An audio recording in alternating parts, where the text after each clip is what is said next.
Yadadri power plant ఏర్పాటులో భూములు కోల్పోయిన భూ నిర్వాసితులకు ఉద్యోగ నియామక పత్రాలు అందజేశారు డిప్యూటీ సీఎం భట్టి విక్రమార్క.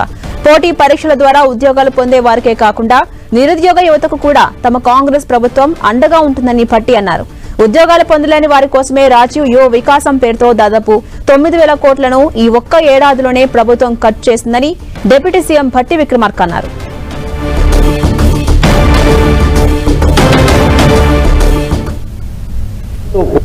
ఒక పక్కన విద్యార్హత కలిగి ప్రవేశ పరీక్షల ద్వారా పబ్లిక్ సర్వీస్ కమిషన్ ద్వారా లేకపోతే ఇతరత్రా ఉన్నటువంటి రిక్రూట్మెంట్ వ్యవస్థల ద్వారా ఉద్యోగ అవకాశాలు కల్పిస్తూనే ఆ ఉద్యోగ అవకాశాలు పొందలేనటువంటి నిరుద్యోగ యువతి యువకులకు కూడా పెద్ద ఎత్తున అవకాశాలు కల్పించడం కోసం రాజీవ్ యువ వికాసం అని దాదాపు 9,000 కోట్ల రూపాయలతో ఈ రాష్ట్రంలో సెల్ఫ్ ఎంప్లాయ్మెంట్ పథకం ద్వారా పెద్ద ఎత్తున మనం ముందుకు పోతున్నటువంటి విషయం కూడా మీ అందరికీ తెలుసు. 9,000 కోట్ల రూపాయలు ఒక సంవత్సరంలో నిరుద్యోగ యువతి యువకులకి సెల్ఫ్ ఎంప్లాయ్మెంట్ స్కీమ్ ద్వారా వాళ్ళ కాళ్ళ మీద వాళ్ళు నిలబడటానికి ప్రభుత్వ పరంగా ఇచ్చినటువంటి చరిత్ర ఇంతవరకు లేదు. ఇది మొట్టమొదటిసారి.